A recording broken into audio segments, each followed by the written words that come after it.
trataremos do tópico circuitos pneumáticos e eletropneumáticos. Os elementos pneumáticos de trabalho são responsáveis pela transformação da energia pneumática em movimento nos circuitos pneumáticos. A energia pneumática será transformada por meios de cilindros pneumáticos em movimentos retilíneos, e nos motores pneumáticos, a energia pneumática transformada em movimentos rotativos. Para que a energia saia do grupo de geração e chegue até o grupo de trabalho, faz-se necessário o direcionamento do fluido por meio de válvulas direcionais, do controle de vazão do fluido pelas válvulas de fluxo e do processamento do fluido por elementos lógicos e elementos de comando, até chegar aos elementos finais, que são os atuadores. Os elementos de comando são responsáveis pelo comando da direção dos movimentos e dos elementos de trabalho. Esses elementos são chamados de válvulas direcionais. As válvulas direcionais são elementos mais importantes, pois orientam com lógica o caminho do ar comprimido dentro do sistema. As mais comuns são as de 5 vias e 2 posições, que por norma chamamos de 5/2, 5 2 vias. As de 3 vias e 2 posições, a 3/2, chamamos de 3 2 vias. Existem também as válvulas de 2 vias e 2 posições, a 2/2, e as de 4 vias e 2 posições, a 4/2. O termo direções significa a quantidade de manobras distintas em uma válvula direcional e pode executar ou permanecer sobre a ação de seu acionamento, ou seja, é a quantidade de condições distintas que uma válvula direcional pode executar ou permanecer sobre a ação de seu acionamento. Bom, quando nós falamos de válvulas direcionais, a forma de identificar está relacionada pelo número de vias, depois o número de posições, posteriormente qual a posição inicial da válvula, o tipo de escapamento e, por último, o tipo de acionamento. Óbvio que não necessariamente nessa ordem, mas dá uma boa referência. Por exemplo, aqui nós temos, podemos chamar de válvula 3 2 vias NF, simples solenoide. Mas vamos lá, de uma forma mais técnica. Válvula de controle direcional 3 2 vias, onde o primeiro número, na verdade, é o número de vias e o segundo número é o número de posições, mas nós falamos válvula 3 2 vias. Então, retornando, válvula de controle direcional 3 2 vias NF, por ser normalmente fechada, acionamento por simples solenoide à sua esquerda e retorno por mola à sua direita. Como vimos anteriormente, o ar é pressurizado e preparado. Agora iremos apresentar como o ar já pressurizado é colocado para realizar trabalho. Na determinação e aplicação de um comando, por regra geral, se conhece inicialmente a força ou o torque de ação final requerida, que deve ser aplicada em um determinado ponto para se obter o efeito desejado. É necessário, portanto, dispor de dispositivos que convertam a energia em trabalho. Então, a energia contida no ar comprimido, por exemplo. Então, os conversores de energia são utilizados para esse fim, que chamamos de atuadores. São os elementos pneumáticos que realizam o trabalho. Em um circuito como qualquer, esses elementos de trabalho, esses conversores de energia, são ligados mecanicamente à carga. Assim, ao ser influenciado pelo ar comprimido, sua energia passa a ser convertida em força ou torque, que é transferida através de um movimento linear, rotativo ou oscilante. né? Os atuadores lineares, né, que estão na esquerda superior, são constituídos de componentes que convertem a energia pneumática em movimento linear ou angular. São representados pelos cilindros pneumáticos. Dependendo da natureza do movimento, da velocidade, força, curso, haverá um ou mais adequados para a função. Já os rotativos, que estão abaixo, na esquerda, convertem energia pneumática em energia mecânica através do movimento torsor contínuo. E os oscilantes, que convertem a energia pneumática em energia mecânica através de um movimento torsor limitado por um determinado número de graus. Tá? Bom, também tem alguns atuadores especiais, como atuadores telescópicos, como músculos pneumáticos e como garras pneumáticas, por exemplo. À direita é possível ver as simbologias de acordo com a nossa BNT-NBR 8896, em concordância com a ISO 1219-1, parte 1. Né?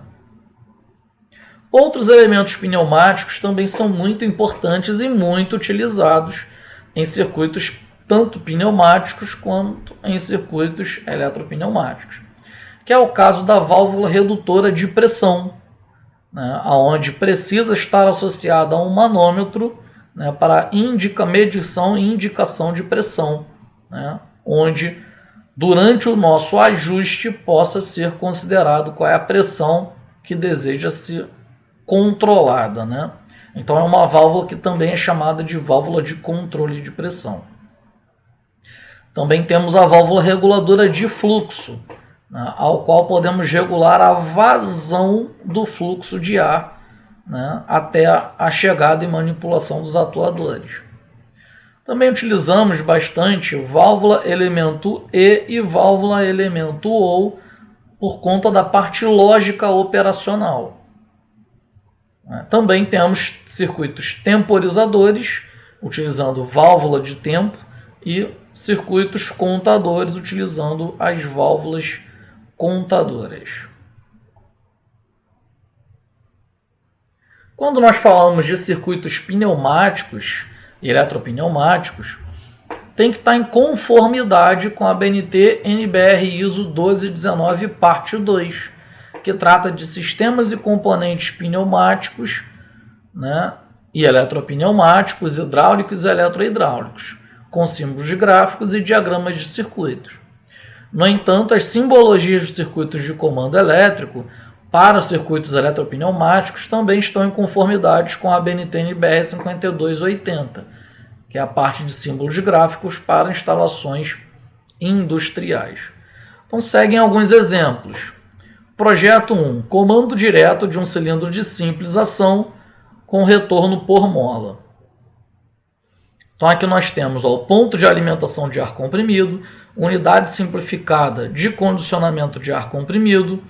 Na sequência, uma válvula direcional 3/2, né, 3 duas vias, normalmente fechada, com acionamento por botão e retorno por mola, né, e aqui um escapamento por silenciador na saída 3.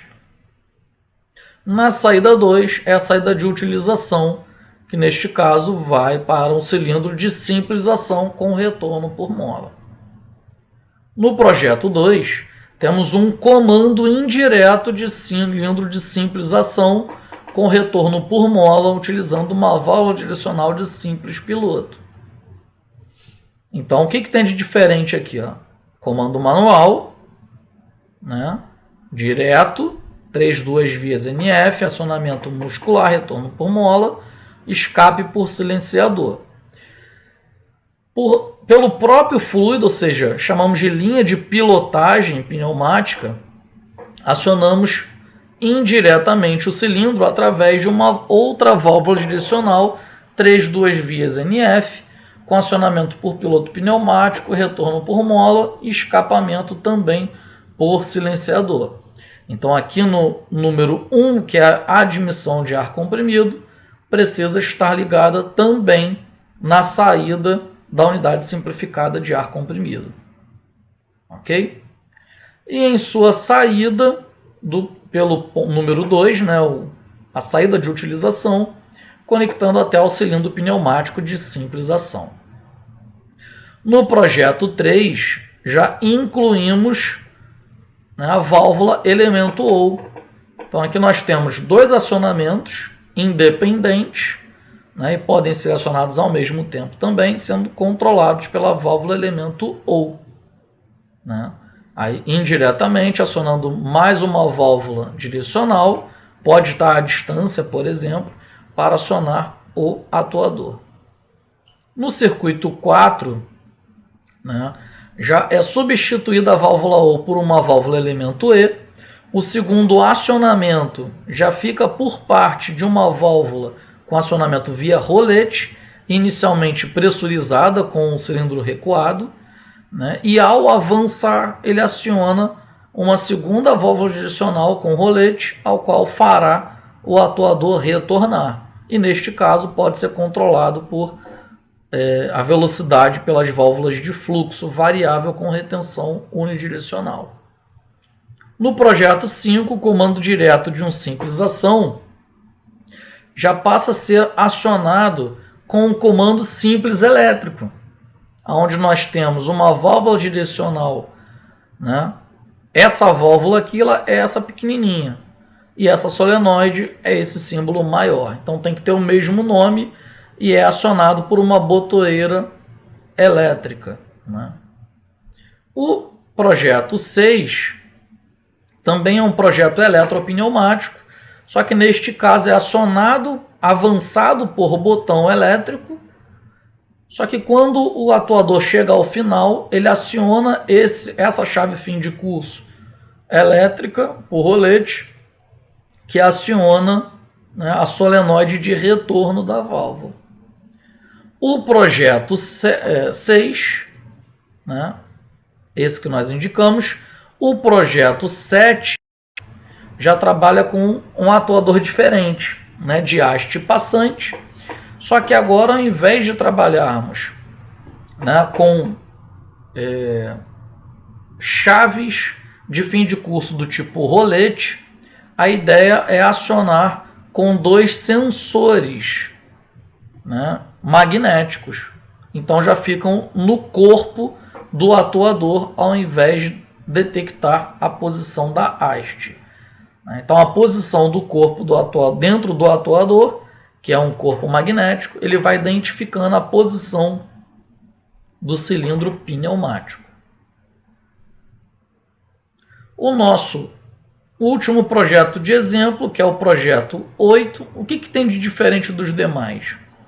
Tem de diferente que, além de utilizar, né, válvula direcional chamada de memória, né, ou duplo solenoide, agora utilizamos um sensor para detectar a posição de avanço e mandar recuar, e para avanço um temporizador com retardo na energização, contando 4 segundos. Então, ao acionar o botão de partida, o atuador avança, o sensor detecta, né, aciona o contator K1, que aciona o temporizador, contará 4 segundos, ele avançado, e fechará o seu contato auxiliar do temporizador, que acionará a bobina de retorno, né, da válvula memória e fará com que o atuador retorne. Bom, pessoal, todos esses projetos eles podem ser simulados em softwares simuladores. Esses projetos do exemplo foram, né, montados, elaborados no software FluidSim na versão 3.0, mas existem outras versões mais modernas e existem outros softwares também de outros fabricantes. Né? Então, o FluidSim, você tem uma árvore, né, que você pode pegar os componentes, montar na tela, ver especificações especiais, montar os seus respectivos circuitos, pneumáticos e ou eletropneumáticos, clicar no play e ver a sua simulação.